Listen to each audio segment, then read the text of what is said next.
مونږ منتاسب نن د خپل ډېر خوږ او ګران ملګري په پښتونولۍ باندې مین دا اورنګزېب یوسفزي په دې دیره کې راغونډ شوي نو دا دیره کې دا همیشه د پښتنو فنکارانو دلته کې موږ وینو چې د ناستې پاستې وکړي هغوی ډېره زیاته تبنۍ کړې ده ټول عمر که دا دیره وادل مخکې چې وه په هغې کې ټول عمر پښتانه فنکاران چې راغلي نو همیشه دڅخه پاتې شوي هم دي او د داسې محفلې را جوړې کړي دي بیا داسې قسمه د ممتاز وایزی صاحب پکې شاعران او ادیبان هم رابللي دي او داسې ادبي او کلتوري یو ډېر ښکلی وړوکی شان د پروګرام په خپله دیره کې راساس کړو ممتاز صاحب تا خو زه پر اقرار اواز هم واورېد د هغه فن هم واورېد زه پر اقرار زمونږ د زلمي کل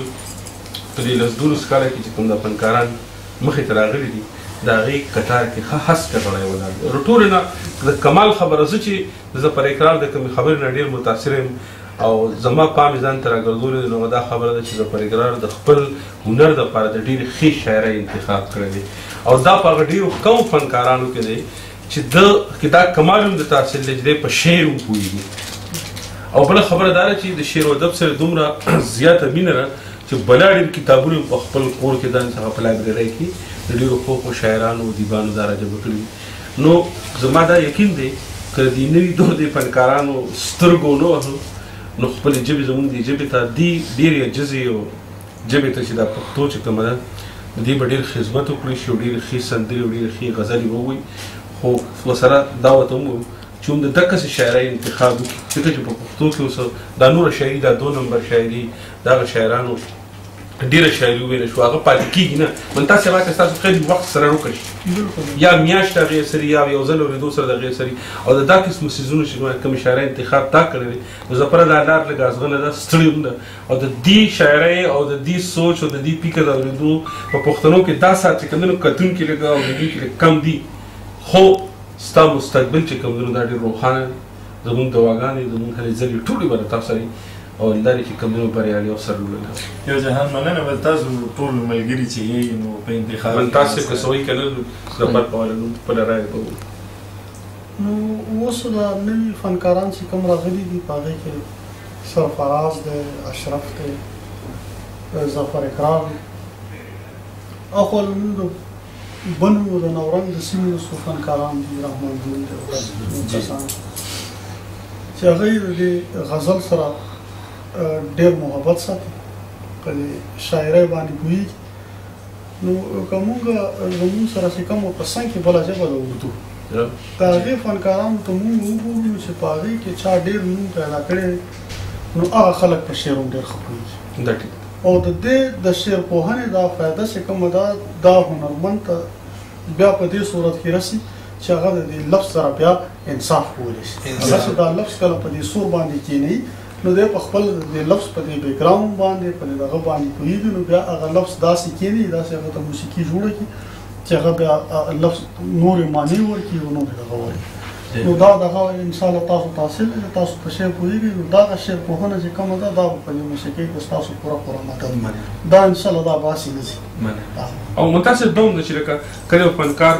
په شعر پوهېږي یا چې د شاعر په هغه میسج کې دننه کوم پیغام د خپل ولس لپاره او په هغې باندې پوهېږي نو د هغه خپل احساس او جذبات هم په هغې کې بیا په هغه اواز نو هغه بیا په ولس باندې نیغ په نیغه ډېر اثر کوي هغه دومره خود اعتمادۍ سره کانفیډنس سره هغه شی وایي چې هېڅ قسم ته تردد په هغه کې نه محسوسېږي او په ځای د دې چې یو فنکار کوم شعر وایي په هغې هغه نه پوهېږي هغه یې وایي نو د هغې به یو شانې اثر کوي هغه به دومره په اعتماد سره هغه نه شي ویلی او یو فنکار چې هغه څه وایي په هغې پوهېږي او سره د خپلې پوهې هغه وایي نو په هغې کې به ډېر لوی اعتماد وي او د دغه اعتماد اثر به چې ډیفینټلي په دې دغه باندې کېږي نو انشاءالله دا ینګ دی یار د په مخ کې ډېر دغه پروت دی او نظار صاحب چې څه وایي بلکل زموږ ته دغه توقع ده انشاءالله زموږ دعاګانې او زه خو دوی باندې ډېر چېرې داسې ما کوم نوي فنکاران لکه واورېدل نو د هغوی په مقابله کې ظفر اقرار چې کوم د خپلې هنر دپاره ډېر ښې شاعرۍ انتخاب کړی او بل دا چې لکه زه ګورم چې دا جدید کوم څیزونه راغلي دي لکه فیسبوک شو یوټیوب شو دا هم استعمال کوي زموږ فنکاران اکثر د دې څیزونو نه ځان لرې ساتي او ډېر لرې پاتې کېږي دا د وخت ضرورت دی پکار ده چې لکه دا په استعمال کې راولي لکه چې هلته کې د زرګونو لکونو پښتنو د سوچ او فکر نه هم سړی خبرېږي چې څه قسمه شاعري خوښوي څه قسمه چې کوم طرزونه خوښوي بالکل دا هم ډېر بل خبره دا ده نظام صاحب چې لکه ظفر اقرار نوې تخلیق کوي بالکل لکه دا نه کوي چې هغه زړې خبرې ووایي چې کوم لکه نور مخکې ویلې شي دا ټیک خبره دا ډېره ښه خبره ده او داسې زموږ د ژبې دپاره لکه ډېر دا د ودې یو خبره ده چې دې سره زموږ ژبه وده وکړي او خلکو ته به دا خبره دا نوې شاعري ورسي نو دا ډېره ښه خبره ده چې دی یو نوې غزل ګوري چې چاني ویلې او په هغې باندې تحقیق کوي په هغې ځان پوهه کوي